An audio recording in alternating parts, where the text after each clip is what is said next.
Good morning ओडिशार भाई भौणी मानक मोर शुभेच्छा शुभकामना। आसतु जानिबा आजिर समाचार। ता पूर्वर आम चैनल को लाइक शेयर सब्सक्राइब करी बेल आइकन दबांतु। वीडियो अपलोड हेले सर्वप्रथम आपणक निकट में पहुँचब। मृत्यु पर पुणी जीवित हो पारिबे मनीष। वैज्ञानिक मानकर विश्वास करिसेंति जे मृत लोक माने प्रकृत रे अचेत होइथांती एवं भविष्यत रे एही प्रकार प्रजुक्ति विद्या आसी पारिबो जहा एही लोक माननको पुनर्जीवित करि पारिबो। एपरि परिस्थिति रे क्रायोनिक्स प्रजुक्ति विद्या व्यवहार करिबा पई जणे व्यक्ति मृतदेह को दीर्घ समय रखी फ्रिज रे रखिबाक पड़िबो। एहार धारा एबे सारा विश्व रे वृद्धि पाउछि। ए रिपोर्ट अनुसार एपर्यंत विश्व रे प्राय 600 लोक क्रायोनिक्स माध्यम रे सेमानकर प्रियजनक मृतदेह फ्रिज करि सारिछंती एवं यह रूस एवं अमेरिका सर्वाधिक प्रचलन। एठारे प्राय 300 लोक फ्रिज करा जायछि। व्हाट्सएप सह हाथ मिलेले सरकार एबे डिजिटल चोरों को धरिबा सहज हेबो। ऑनलाइन ठकेई एवं स्पाम विरोध रे सुरक्षित अभियान आरंभ करिछि टेलीकॉम विभाग। टेलीकॉम विभाग एवं व्हाट्सएप संदिग्धों को चिन्हिबा लागि नागरिक शिक्षित करिबा लागि मिलित भावे काम करिबे। मैटर सुरक्षा अभियान घोटाले से बचाओ रो विस्तार करने को व्हाट्सएप सह एही पार्टनरशिप करिछि टेलीकॉम विभाग। दिल्ली रे महिला यात्री मागणा बस सेवा आरंभ हेबो। राजधानी दिल्ली रे आहुरी सुदृढ़ हेबो सार्वजनिक परिवहन व्यवस्था। परिवहन मंत्री पंकज कुमार सिंह एथिपाई अनेक गुरुत्व घोषणा करिसंती। से कहिसंती जे एप्रिल 1 रु दिल्ली रो रास्तार नूतन इलेक्ट्रिक बस चालिबो आरंभ हेबो जहा यात्री मानकर उत्तम सुविधा प्रदान करिवो। ओडिशा बजेट 25-26 आर्थिक वर्ष पई बजेट व्यय बराद। ओडिशा सरकार राज्य रे उच्च शिक्षा व्यवस्था को सुदृढ़ करने सहित छात्र छात्री मानकर सामग्रिक विकास निमंते प्रतिश्रुतिबद्ध। सरकार उच्च शिक्षा अनुष्ठान मानकरे गुणात्मक शिक्षा प्रदान सुनिश्चित करने सहित गवेषणा एवं नवसृजन इनोवेशन को प्रोत्साहन देवा, शिल्प शिक्षा संपर्क एवं उद्योगिता को प्रोत्साहित करने, दक्षता विकास निमंते सुजोग प्रदान करने आदि लक्ष्य रखिछंती। तसाली मेला 19 रु 31 पर्यंत जमिब भिड़। गतकाली ठारू आरंभ होईछि तसाली जातीय हस्तशिल्प मेला 2025। एही उपलक्षे आयोजित सांबादिक सम्मेलन रे समवाय हस्ततंत बयन और हस्तशिल्प मंत्री प्रदीप सामंत कहिसंती तसाली मेला हेबो समृद्ध और हस्तशिल्प और हस्ततंत संस्कृतिर निदर्शन। गतकाली ओडिशार माननीय मुख्यमंत्री यह शुभारंभ करथिले। वंचित हिताधिकारी पाइबे सुभद्रा टंका। 31 पर सुभद्रा आरंभ सर्भे। मार्च 31 पर सुभद्रार सर्भे कराजिबो। ए नै सूचना दैछन्ते उपमुख्यमंत्री प्रभाती परिडा। राखी पूर्णिमा रे वंचित हिताधिकारी माने द्वितीय किस्ती पाई पारिबे। ए नै 1-to-1 सर्भे मध्य कराजिबो। अनेक प्रथम किस्ती पाई नथिबा व्यक्ति आय वृद्धि दर्शाई राशन कार्ड फेरैछन्ति। मार्च 31 पर सुभद्रार सर्भे राशन कार्ड एवं आय रे तालमेल अभाव हेतु सुभद्रारू वंचित होइछन्ति। प्राय 1 लाख हिताधिकारी एथिरू वंचित होइछन्ति। किए गाड़ी किनिछन्ति तो किए 5 एकर धान मंडी रे धान बिकुछन्ति। ए नै पुनर्बार एक सर्भे कराजिबो। एहा सह मार्च 31 पर्यंत जो माने 21 वर्ष होइथिबे से माने आवेदन करि पारिबे। शर्त मानिले ही स्टारलिंक को मिलिबो लाइसेंस।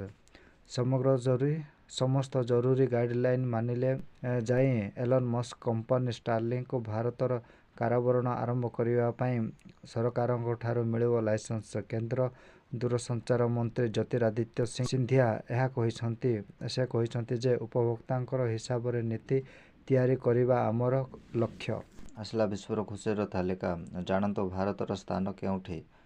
विश्वर खुशी तालिका रे 118तम स्थान रे भारत रहिछि। गत वर्ष भारत 126तम स्थान रे रहिथिला बेलको गुरुवार अंतर्जातीय विश्व खुशीर दिवस प्रकाशित चलित वर्षर खुशीर रिपोर्ट रे किछिटा उन्नति देखा दैछि। तथापि तालिका रे नेपाल, पाकिस्तान, यूक्रेन एवं पालेस्टाइन रो भारत पछरे रहिछि।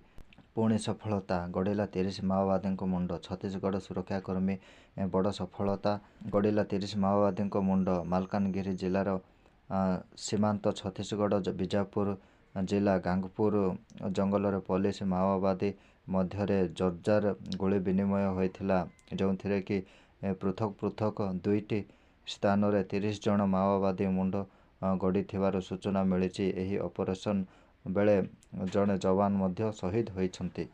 ବ୍ୟାଙ୍କ ଅଫ୍ ଇଣ୍ଡିଆର ଏଟିଏମ୍ ତାଡ଼ି ନେଲେ ଦୁର୍ବୃତ୍ତ, ଜେସିବି ମାଲିକ ଅଟକ। ଜେସିବି ଲଗାଇ ଝାରସୁଗୁଡ଼ା ସଦର ଥାନା ଅନ୍ତର୍ଗତ ବିଟିଏମ୍ ଛକରେ ଥିବା central bank of India ATM ତାଡ଼ି ନେଲେ ଦୁର୍ବୃତ୍ତ। ଏଟିଏମ୍କୁ ନେଇ ଅଧା ରାସ୍ତାରେ ଛାଡ଼ି ଦେଇଛନ୍ତି ଜେସିବି। ଜେସିବି ମାଲିକଙ୍କୁ ଥାନାରେ ଅଟକ ରଖି ପଚରାଉଚରା କରିବା ସହ ତଦନ୍ତ ଆରମ୍ଭ କରିଛି ଝାରସୁଗୁଡ଼ା ସଦର ଥାନା ପୋଲିସ। ବଦଳିଲା ପ୍ରଥମରୁ ଅଷ୍ଟମ ପିଲା ପର୍ଯ୍ୟନ୍ତ ପୁସ୍ତକ। ରାଜ୍ୟର ପ୍ରଥମରୁ ଅଷ୍ଟମ ଶ୍ରେଣୀ ପର୍ଯ୍ୟନ୍ତ ଛାତ୍ରଛାତ୍ରୀମାନଙ୍କର ପାଠ୍ୟପୁସ୍ତକ ବଦଳିଛି। ଜାତୀୟ ପାଠ୍ୟକ୍ରମ ଅନୁସାରେ ଏନ୍ସିଇଆରଟି ଦ୍ୱାରା ପ୍ରସ୍ତୁତ ପୁସ୍ତକ ସହ ସମାନ୍ତରାଳ ଭାବେ ଏସବୁ ଶ୍ରେଣୀ ପାଇଁ ନୂଆ ପାଠ୍ୟପୁସ୍ତକ ପ୍ରଚଳନ କରିବାକୁ ରାଜ୍ୟ ସରକାର ଯୋଜନା କରିଛନ୍ତି। 26-27 ଶିକ୍ଷାବର୍ଷରୁ ନୂଆ ପାଠ୍ୟପୁସ୍ତକ ପ୍ରଚଳନ ପାଇଁ ଲକ୍ଷ୍ୟ କରାଯାଇଛି। ଓଡ଼ିଶାରୁ ଚାଇନା ନେଉଛନ୍ତି ଲୁହାପଥର। ରପ୍ତାନି ହୋଇଛି 18 ଲକ୍ଷ ମେଟ୍ରିକ ଟନ୍ ଲୁହାପଥର। ରାଜ୍ୟର ଲୁହାପଥର ରପ୍ତାନିରୁ ଆଦାୟ ହେଉଥିବା ରାଜସ୍ୱ ନେଇ ତଥ୍ୟ ଦେବାକୁ ଶୌବିକ ବିଶ୍ୱାଳ ଆଜି ଗୃହରେ ଲିଖିତ ପ୍ରଶ୍ନ କରିଥିଲେ। ଯେଉଁ ଦେଶର କେତେ ଲୁହାପଥର ରପ୍ତାନି ହୋଇଛି ଓ କେତେ ରାଜସ୍ୱ ଆୟ ହୋଇଛି, ଏହାର ସବିଶେଷ ତଥ୍ୟ ଦେବାକୁ ପ୍ରଶ୍ନ କରି ଚୌଦ୍ୱାର ବିଧାୟକ ଶୌବିକ ବିଶ୍ୱାଳ ଲିଖିତ ଭାବେ ପ୍ରଶ୍ନର ଉତ୍ତର ରଖିଥିଲେ ଇସ୍ପାତ ଖଣି ମନ୍ତ୍ରୀ ବିଭୂତିଭୂଷଣ ଜେନା। 3 ଦିନ ପ୍ରବଳ ବର୍ଷିବ, ସାବଧାନ ଏସବୁ ଜିଲ୍ଲାରେ କୁଆପଥର ବର୍ଷା। ପାଣିପାଗକୁ ନେଇ ବଡ଼ ଖବର, ତାତିରୁ ମିଳିବ ତ୍ରାହି, କମିବ ଖରା ଓ ଗୁଳୁଗୁଳି। ରାଜ୍ୟରେ କାଳବୈଶାଖୀ ହେବା ନେଇ ପୂର୍ବାନୁମାନ କରିଛି ପାଣିପାଗ ବିଭାଗ। ହେଲେ ତାତିରେ ବ୍ରେକ୍ ଲଗାଇବା କାଳବୈଶାଖୀ। ରାଜ୍ୟର ବିଭିନ୍ନ ଜିଲ୍ଲାରେ ବର୍ଷା ହେବ। ବଙ୍ଗୋପସାଗର ଅଞ୍ଚଳରେ ଗୁରୁଚାପ ଥିବାରୁ ବଦଳିଛି ପାଣିପାଗ। ମିଲେ ଶୁକ୍ରବାର ରାତି 11:30ରେ କନ୍ଧମାଳ ଜିଲ୍ଲାରେ ଘଡ଼ଘଡ଼ି ସହିତ ବର୍ଷା ହୋଇଛି।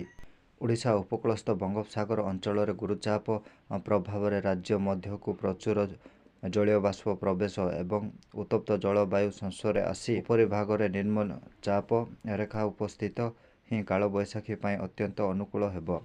ସମଗ୍ର ଶିକ୍ଷାବର୍ଷ ଦେବଗଡ଼ ଆନୁକୂଲ୍ୟ ଜିଲ୍ଲାର ସରକାରୀ ବିଦ୍ୟାଳୟ 5 ବର୍ଷରୁ ଉର୍ଦ୍ଧ୍ୱ ଶିଶୁମାନଙ୍କୁ ଶିଶୁ ବାଟିକା ଏବଂ 6 ବର୍ଷରୁ ଉର୍ଦ୍ଧ୍ୱ ପ୍ରଥମ ଶ୍ରେଣୀର ନାମ ଲେଖାଇବା ପାଇଁ ଅଭିଭାବକମାନଙ୍କ ନିମନ୍ତେ ମୁଖ୍ୟମନ୍ତ୍ରୀ ନିମନ୍ତ୍ରଣ ପତ୍ର ବଣ୍ଟନ ଶୁଭାରମ୍ଭ କରିଛନ୍ତି। ଗୁରୁବାର ପୂର୍ବାହ୍ନ ଜିଲ୍ଲା ଶିକ୍ଷା ଅଧିକାରୀ ଗେନ୍ଦ୍ରା କୁଜୁର ଓ ଜିଲ୍ଲା ଯୋଗାଣ ଅଧିକାରୀ ତପନ କୁମାର ପ୍ରଧାନ, ଜିଲ୍ଲାପାଳ କବୀନ୍ଦ୍ର କୁମାର ସାହୁ ଓ ଅତିରିକ୍ତ ଜିଲ୍ଲାପାଳ ରେବେକା ବିଲୁଙ୍ଗଙ୍କୁ ନିମନ୍ତ୍ରଣ ପତ୍ର ପ୍ରଦାନ କରି ଶୁଭାରମ୍ଭ କରିଥିଲେ।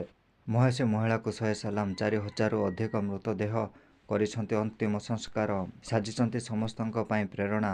କେବଳ ପ୍ରେରଣା ନୁହେଁ, ସେ ସମସ୍ତଙ୍କର ଆଦର୍ଶ ସାଜିଛନ୍ତି। କେବଳ ମହିଳା ବୋଲି ନୁହେଁ, ସେ ତାଙ୍କ କର୍ତ୍ତବ୍ୟ ଭଲ ଭାବେ ତୁଲାଇ ସମସ୍ତଙ୍କ ପାଇଁ ଉଦାହରଣ ସାଜିଛନ୍ତି।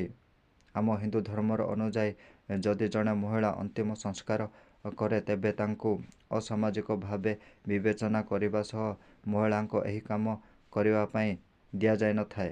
ସମୁଦ୍ରର ମଧ୍ୟଭାଗରେ ପ୍ରଭୁ ଭୋଳାନାଥ ମନ୍ଦିର ଯିଏ ଦର୍ଶନ କରେ ସେ ଧନ୍ୟବାନ। ଗୁଜରାଟର ଭାବନଗରଠାରେ ନିଷ୍କଳଙ୍କ ମହାଦେବଙ୍କ ମନ୍ଦିର ସାଗରର ମଧ୍ୟଭାଗରେ ଲୋହିତ ଏବଂ ତୋଫାନ ଦ୍ୱାରା ମନ୍ଦିରଟି ଜଳମଗ୍ନ ହୋଇଯାଏ ଏବଂ ଜଳସ୍ତର କମିବା ମାତ୍ରେ ମନ୍ଦିର ଦୂଷିତ ହୋଇଥାଏ। ମାନାଯାଇଥାଏ କି ଯେଉଁ ଭକ୍ତମାନେ ଏଠିକୁ ଯାଇଥାନ୍ତି ତାଙ୍କର ସବୁ ପାପ ଧୋଇ ହୋଇଯାଏ। କୁହାଯାଏ କି ପାଣ୍ଡବମାନେ ଭାଇମାନଙ୍କର ହତ୍ୟାର ପାପ ଧୋଇବା ପାଇଁ ଏଠିକୁ ହିଁ ହୋଇଥିଲା।